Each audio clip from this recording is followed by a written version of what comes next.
Binigyan ng pagkakataon ng Armed Forces of the Philippines ang natitirang miyembro ng Maute Group na sumuko sa pamahalaan. Ayon kay AFP spokesperson Restituto Padilla, hindi sila magpapadaos-daos sa pagsasagawa ng operasyon at binibigyan nila ang rebelding grupo ng pagkakataon na ibaba ang kanilang armas bago sila magsagawa ng paglilinis sa loob ng Marawi City. Tiniyak naman ni Padilla na sakaling sumuko ang mga miyembro ng Maute Group ay itatrato nila ang mga ito ng maayos. Ani Padilla, mas mabuting sumuko na lamang sila sa pamahalaan upang hindi na rin madagdagan pa ang bilang ng mga nasawi sa bakbakan. Batay sa ulat ng AFP, umabot na sa 61 miyembro ng Maute Group ang nasawi simula ng ilunsad ang mga ito ang pag-atake sa Marawi City noong Mayo 23. The propaganda of the enemy is already off means that are indicative of their fighting for survival. They are trapped, they are contained, they are in areas that they will never come out alive unless they surrender.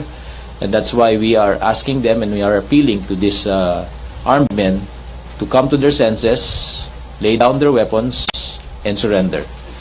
In this manner, we will be able to reduce the increasing cost of innocent lives as well as damage to property.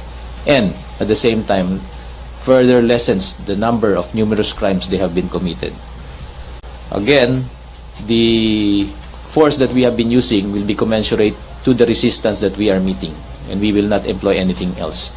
In the matter of the message of Father Chito, we are taking cognizance of this, and this will be deliberately assessed from the perspective of our ground commanders. As of this time, as I'm making this report, and days prior to this, there have also been efforts to reach out through the back door for back channel talks with possible parties who may help. Our assurance to the families of all those who may still be hostage in the hands of these armed men is the assurance that we are doing all our best to keep them safe, to guarantee their safe release as much as possible, and within the parameters for which we are trying to operate now. These are the only things that I can share with you at the moment, and as developments come, we will be more than happy to share this with you. Thank you. Joseph Morong? Sir, yun pong sa operation, how much would you be able to quantify how many more days you would need? And the matter of when this will finally end actually rests with the assessment of the ground commanders who are actually in the combat area. So sila ang nakakaalam ng tamang kondisyon, ng tunay na kondisyon sa baba, at sila lang ang makapagsasabi kung kailan talaga matatapos ito. Pero sa kanilang pinapadalang report, with the reports that have been coming our way since last night, and as you have seen in the updates that we have provided, increasingly positive ang indication na ito. And if I may allude to some of the statements that have been previously done and made and released yesterday by some of our fighting forces, they estimate that they are reaching about 90% completely cleared, and a little bit more than 10% more to go. However, that 10% is most likely going to be the area that will be heavily guarded and defended by any of these armed men if they are protecting any individual of high value. would you be able to disclose, okay lang kung hindi sir, but would you be able to disclose that 10% na area? Unfortunately, even if some of our media friends are revealing specific areas where this battle is going on, I on my part, I'm not at liberty to discuss this particular pockets of resistance within Marawi. Just one last point, sir. Regarding the basis for martial law, I think si SND in an executive session told the senators that our AFP would have been able to contain Maute without martial law. So, any comments on that, sir? There was a clarificatory statement that was issued by the Department of National Defense earlier today regarding that. And if you will allow, may I read that clarificatory statement? Because you see, matters discussed in executive session are not supposed to be revealed in public, and I was surprised that this came out. But thank you, sir. So this is the message that came out from the Office of the Secretary of National Defense. and it states, clarificatory statement of the Secretary of National Defense. Defense Secretary Delphine Lorenzana clarifies that during an executive session in the Senate on 29 May 2017, what he said was that the government security forces can contain the situation in Marawi even without martial law. However, he emphasized that martial law is imperative to once and for all address security concerns in the entire Mindanao immediately and decisively. The situation currently being dealt with by the state security forces goes beyond Marawi City. President Duterte's imposition of martial law aims to put an end to the long-running rebellion in various provinces in the south, as evidenced by the incidents that have happened in Zamboanga, Davao, Bohol, Lanao, Basilan, Sulu, Tawi-Tawi, and Maguindanao.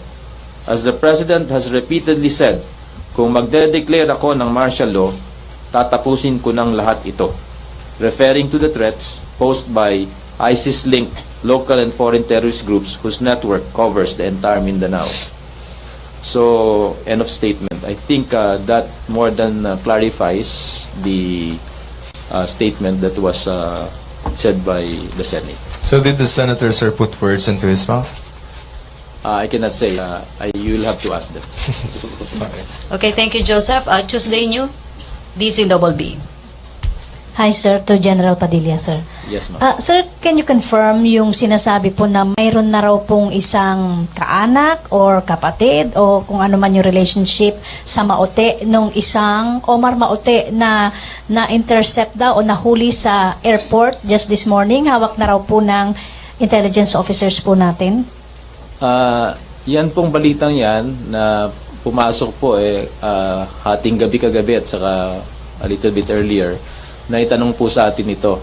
And we have clarified with all the agencies, particularly airport authorities, and this is untrue, negative. Ang tunay na lumabas dito ay meron pong isa tayong nagngangalang Bandrang, Abdullah Nasser Bandrang, na inimbita lang po para tanungin. At ito'y nangyari sa Terminal 3. At ang pagkatapos ng imbitasyon na yan, at pag-usisa po sa kanyang pinanggalingan, paroroonan at ng kanyang tinitirhan, pinakawala na rin po siya. So, pwede pa nating sabihin sir na safe ang Metro Manila from any members of the Maute terror group? Ang masasabi po natin is ginagawa po ng lahat ng ating otoridad ang kanilang tungkulin upang pangalagaan ang seguridad ng ating airports at ng ating syudad. Last part, sir, last from my part. Yung sa appeal po ni Father Chito, mayroon na po ba tayong na-identify na whereabouts nila at yung veracity ng kanyang sinasabi kung mayroon daw 200 pa siyang mga kasama na hawak sila daw po ng Maute?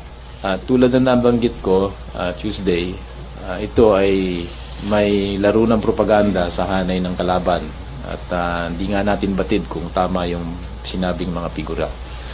Isa pa, ayaw natin pasukan muna ito. Bagamat nasabi ko yan, mayroon pong mga ginagawang hakbang sa lugar na para po matiyak ang kanilang safety at kung maaari ay may release sila ng maayos. So I'll leave it at that for the moment and that guarantee. And I also refer to you to the comments of some of our bishops who you asked for comments, and they mentioned that it is apparent that the Reverend is speaking in duress. So, pressured siya. So, that is indicative of many things. Thank you, sir. Okay, Ted Tuera to be followed by AC Nichols. Good morning, General. Sir, binanggit niyo po kanina yung sa statement nga ng DND na ang pag-declare ni Presidente ng martial law ay to end all the problems in Mindanao. Sir, assuming na matatalo natin yung Maute in a few days, would the AFP recommend extending or cut yung martial law po, sir? Ito po ang ginagawa natin ngayon ay nakatuon ng pansin sa Marawi dahil nandyan pumutok yung gulo na to. Pero hindi pa po natin na-address yung iba pang pong lugar na kung saan maaaring merong supporting structure, sympathizers, and the like.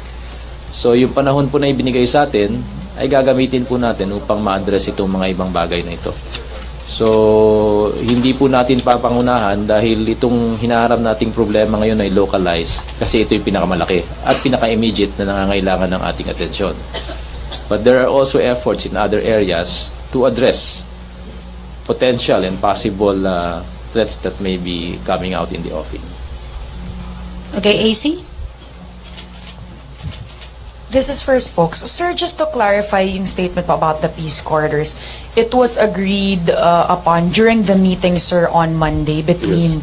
Okay, sir, may iba pa po bang napag-usapan yung MILF and President Duterte that you can share with us? Basically, yun lang po ma-share ko dahil that's the only thing that was shared with us from OPAP. Okay. Okay, Laila Salaveria? For spokesperson Padilla, sir, there have been reports of foreigners fighting along with Maute members. Aside from Asians, are there other foreigners joining them? What are the nationalities of the foreigners fighting alongside them? As to the exact nationalities of foreign fighters allegedly in the area, we cannot say yet because we have not yet adequately proven even the existence of any of them in this particular fighting. What we have been saying is that we were able to come across some information still for confirmation that indicate that some of those who died who have been named seem to be foreigners. But we don't have proof yet. But with the amount of material that has been coming out and being recovered in the areas of conflict, there could be in this collection of documents and other materials proof that would indicate the existence of these foreign fighters. So let's wait for our intelligence people and our analysts to look into this collection of documents and materials, and perhaps they may be able to take or extract something from those. But for the previous operations that we have conducted in the area of Mindanao, there were identified 8 foreigners who have been helping all these armed groups, these terrorist groups. In fact, that may have been increased to 12 in number. And out of the 12 or out of the 8 earlier identified, madami na dun sa kanila na neutralized in successful operations. One of them is Sanusi, the religious figure who helped create Maute, who died in one of the operations. Another one is the Singaporean Mawia and others. No? So out of the 8, perhaps there were 5 or 6 who have been neutralized already. So there may be replacements for all these people who have been lost. And in earlier operations, as I mentioned, there is proof, recovery of passports, materials, pictures, and the like. But for this particular incident in Marawi, we hope to find out more as soon as we go through these documents that have been recovered. So let's wait for it. Did you get any indication of the participation of non-Asian foreigners in the... Of the 42 bodies that have been recovered in the area, it is so hard to make any distinction. Kasi magkakumukha naman eh. Ang Asians, they kind of have the same profile. So unless we do a DNA or do an exact forensics on the recovered bodies, that may be the only time when we can be very sure. So for now, we cannot. And based on what we have. What I meant, sir, none of other races, clearly Caucasian. Wala. So far, I understand that from the bodies that have been recovered, the profile kind of suits one origin. Sir, another topic, sir. Where are we now in the search for Happy Lon? We believe he's still there, and we believe that is why they're putting up a very stiff resistance in the areas that they're still being held up and being cleared. So let's wait for developments as to this issue. There being Marawi, sir. Din Marawi, yes. Pia Rañada to be followed by Celerina Del Mundo Monte. Sir, I just want to clarify what you mentioned earlier that the military aims to maximize the 60 days martial law. So, sir, can we expect that at the very least, the shortest time martial law will be implemented is 60 days? It won't be shortened. There's no chance of that. Yes, I cannot speak yet with finality because right now in Congress is a session ongoing to assess and approve the declaration. But at the Senate level, we were very clear and we're very thankful of the support we got from our senators who clearly understand the breadth and width of the security problem that we're facing, and in fact have been encouraging us. And for Congress, let's wait and see for today, whatever their decision is. But given the opportunity, we will really use that time to help bring back Mindanao to normalcy, and at the same time ensure that any of these security threats will be reduced to nothing or the least capability to do any harm. Okay, Celerina. Sir, good morning. Sir, General Padilla. So, follow up po doon kay Pia. So, it doesn't mean that once maklear na yung Marawi, it doesn't mean na ililift na yung martial law. It will continue. Maliwanag ko po yatang naipaliwanag kanina na ito pong pinagtutuunan natin ng pansin ngayon ay Marawi kasi ito po yung pinaka immediate problem. Pero hindi naman na nangangulugan na pagkatapos ng Marawi, hindi natin pagtutuunan ng pansin yung ibang lugar. Kailangan natin pagtuunan ng pansin yan kasi itong mga nasa Marawi ay karamihan hindi tiga Marawi. Ang ating mga kababayan sa Marawi ay peace-loving, very industrious, business-like ang kanilang buhay. Kaya nga mamakaawa sila na kung maaari walang aerial bombardment kasi yung pinaghirapan nila sa kanilang pangangalakal na pinundar nila ng mga bahay nawawala sa kanilang tingin ngayon. Kaya yung mga dayuhang ito ay galing sa ibang lugar. At yung mga ibang lugar na yon, kailangan bigyan din natin ng atensyon. Sir, during the meeting yesterday by Secretary Cayetano with the members of the diplomatic corps, one of the concerns raised was the security of the foreign nationals in Mindanao. Do you have any estimate as to how many foreigners are there in Mindanao, and if ever, are you going to recommend that they leave the place? Unfortunately, I don't have the statistics on expats who are in Mindanao, and we will not recommend their pull-out. In fact, we will recommend that they continue with their business, and we will guarantee them protection. The only thing that we can request of all these expats is to let us know their whereabouts so that suspicion is taken out of the picture. So if we know what they're doing as legitimate and there's no reason to suspect, then they can go about their business freely.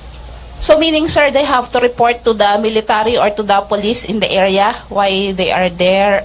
I think it's just an accounting, just to know where they are so that we can facilitate the provision of security and at the same time keep tab of their possible whereabouts. So in case of any incident, we can react accordingly. Sir, yung priest, do you think he's still in Marawi? Yung based do sa initial assessment Hindi ko po sa video? masasabi. Tulad ng binanggit ko kanina, the material is submitted for examination and for assessment. So after the forensics on those material, then and I get this report, then probably we can say. Okay, thank you. Follow up muna, AC. Sir, just as a follow-up on what you said na nasa Marawi yung immediate problem, but of course you have to look into other areas as well. Are you talking about members pa rin itong particular group responsible for what's happening in Marawi right now, or are you saying all other possible terror groups operating in Mindanao? It's the whole and complete picture of the security situation in Mindanao. Remember, there are BIFF elements operating in Maguindanao, Cotabato area. There have been elements of a certain group called AKP in General Santos area that have been discovered and neutralized before. There are still the existence of Kidnap for Ransom Group ASG in Basilan, Polo, Tawi-Tawi, and the like. So, by and large, they're still in the areas and we haven't addressed them completely. So, they need to be looked into and addressed completely before we can definitely say that we have addressed all the security problems in Mindanao. As a follow-up, sir, these groups have been around for a while, so is it safe to assume that martial law will not, and Mindanao will not be lifted anytime soon nga kasi it's gonna take a while to the go decision to keep martial law remains to be in the hands of political leaders. It's not with us. We only make recommendations. If in the event that in 60 days we still need the suspension of the writ or the privilege of the writ, then we can recommend it because we need to address and look after the security situation in other parts. Remember that the declaration of the President is very much different from the declaration of long ago.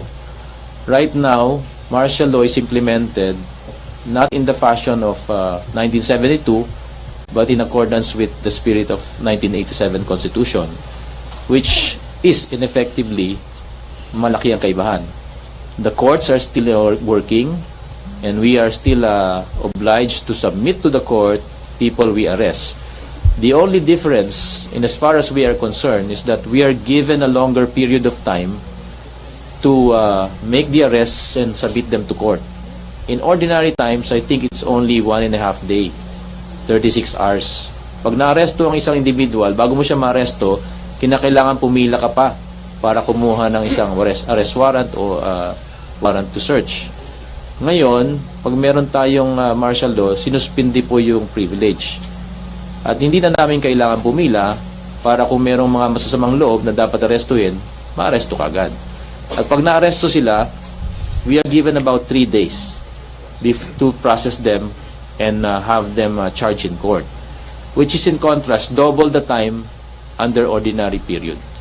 So it provides a degree of flexibility and a degree of latitude for our security forces to really enforce the law and make arrests in as far as all these individuals are concerned.